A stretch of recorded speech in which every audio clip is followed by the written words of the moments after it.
fidèles téléspectateurs des magazines Nos Trésors, bonjour. La République démocratique du Congo est un pays qui regorge plusieurs valeurs et trésors.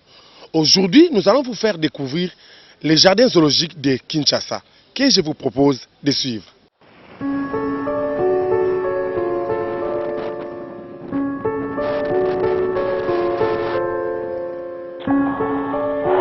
La faune de la République démocratique du Congo est riche en espèces et présente plusieurs animaux de différentes classes selon leur famille. Souvent, les différentes espèces d'animaux sont regroupées dans des lieux d'attraction où les visiteurs peuvent les observer. Ces endroits sont appelés jardins zoologiques ou zoos.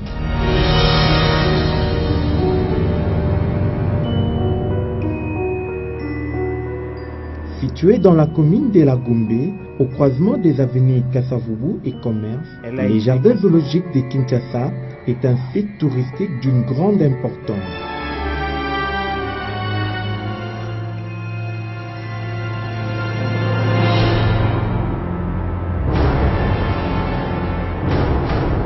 Ouvert en 1933, il a été inauguré officiellement en 1938.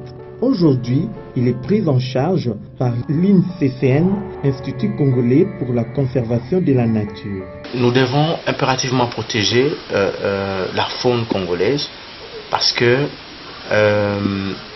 c'est vraiment une richesse. Parce qu'il y a des pays au jour d'aujourd'hui qui ne vivent que de la faune.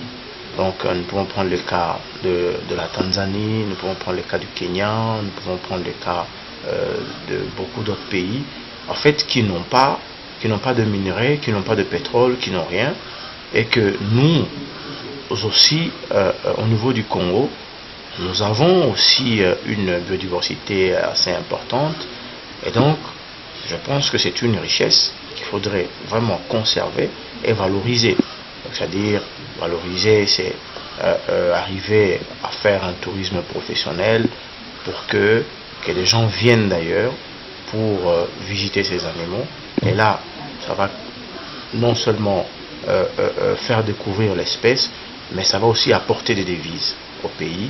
Et voilà, donc la biodiversité congolaise est à protéger, est à valoriser, parce que au-delà de la protection, il y a aussi un aspect économique très important par rapport aux revenus.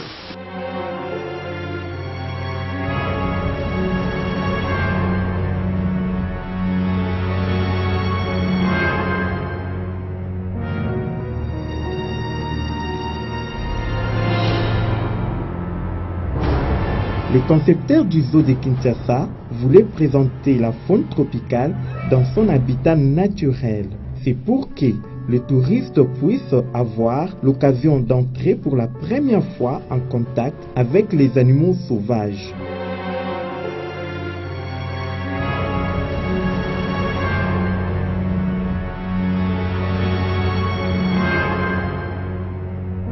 À l'époque coloniale, les zoos faisaient partie du cordon sanitaire de la zone neutre, une sorte de ceinture verte séparant la ville européenne des cités indigènes. Les jardins étaient construits selon les normes modernes.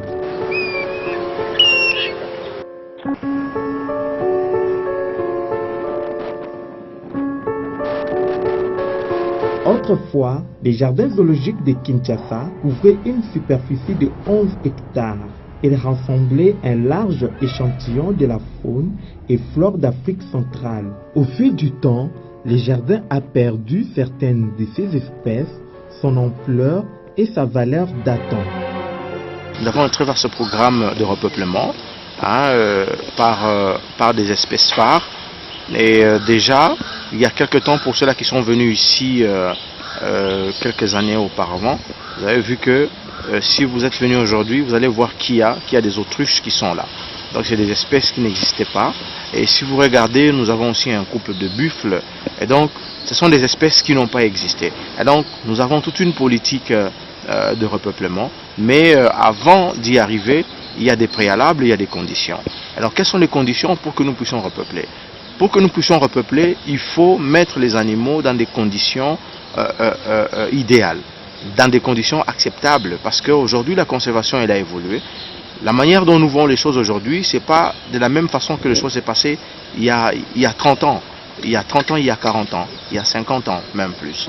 Donc aujourd'hui, ce qui importe, c'est de mettre les animaux dans des conditions qui sont acceptables. Et donc pour nous, avec comme objectif, bien sûr, de repeupler, mais nous devons passer impérativement à la réhabilitation. C'est-à-dire, lorsque nous réhabilitons, nous avons des cages appropriées. En ce moment-là, nous faisons maintenant appel à ces espèces dont vous avez cité, hein, notamment des espèces endémiques, hein, comme les léopards, comme les lions, comme l'éléphant et tout ça.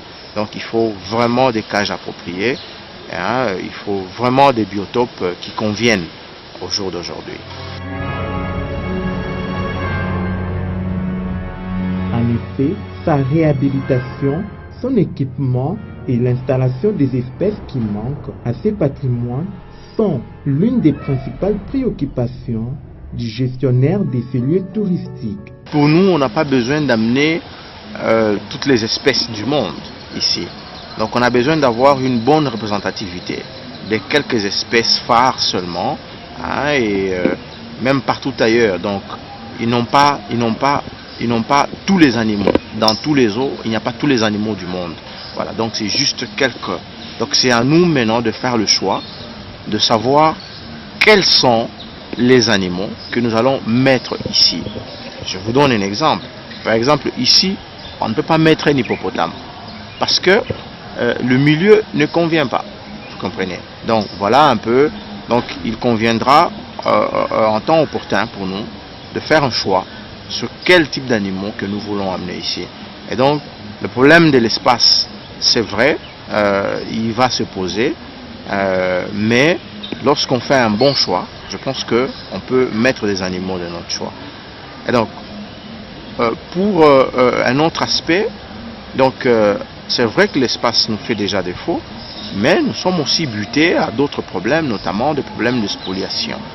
Donc, si vous regardez sur Ouangata, Lualaba, il y a une construction anarchique qui a vraiment poussé comme les champignons.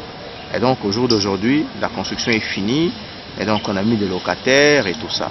Donc, c'est des situations qui ne sont pas vraiment acceptables pour une structure qui a existé depuis 1938. Et des gens aujourd'hui viennent prétendre avoir un certificat enregistré. Et donc, c'est vraiment des trucs impensables et inacceptables. Et donc, à ce niveau-là, nous nous disons non. Donc, le zoo doit rester comme ça, hein, et le zoo doit rester dans ses limites parce que c'est un espace touristique, c'est un espace vert, et donc il n'a pas besoin d'être spolié.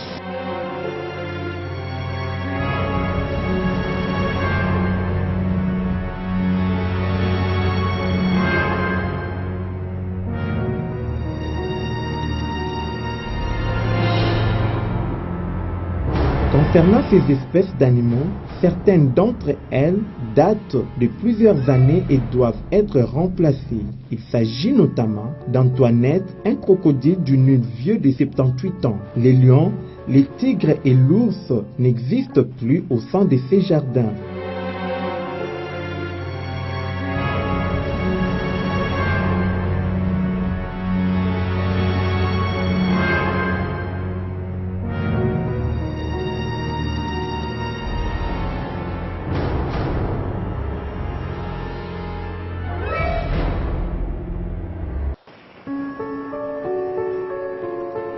Les jardins zoologiques de Kinshasa restent également un lieu culturel pour associer la théorie à la pratique.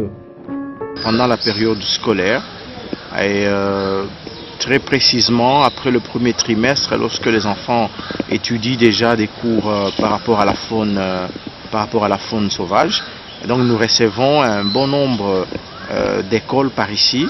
Donc ils viennent avec des enfants, avec des élèves pour essayer de concilier la théorie par rapport à la pratique.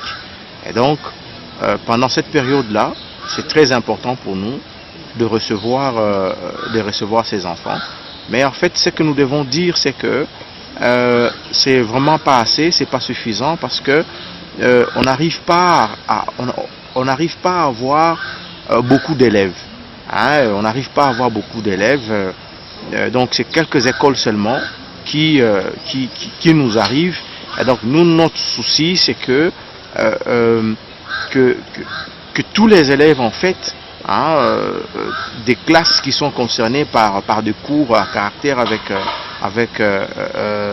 les sciences naturelles, et donc ils peuvent venir ici concilier la théorie par rapport à la pratique. Et plus on a beaucoup d'élèves, plus on peut se faire un peu d'argent, et évidemment cet argent pour appuyer la gestion du zoo. En dépit de son état de délabrement, ne demeure pas moins un site touristique pour tous, un endroit qui mérite d'être protégé.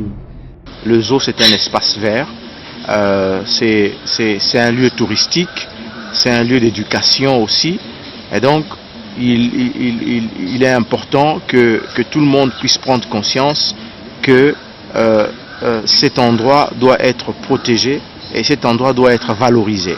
Et donc nous espérons que pour le futur, nous aurons suffisamment de moyens pour réhabiliter cette structure et de voir aussi comment la gérer comme on gère les autres zoos à travers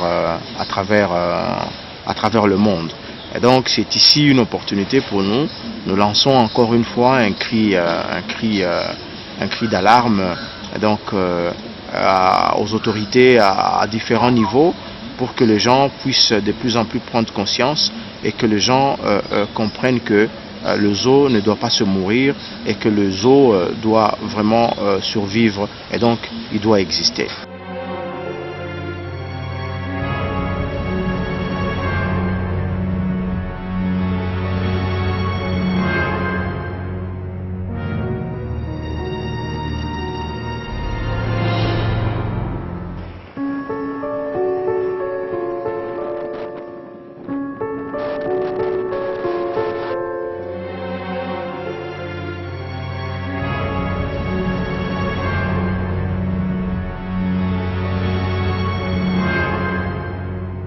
Vous avez bien compris, c'était le jardin zoologique de Kinshasa. Merci de nous avoir suivis. Les rendez-vous est pris pour la semaine prochaine. Au revoir.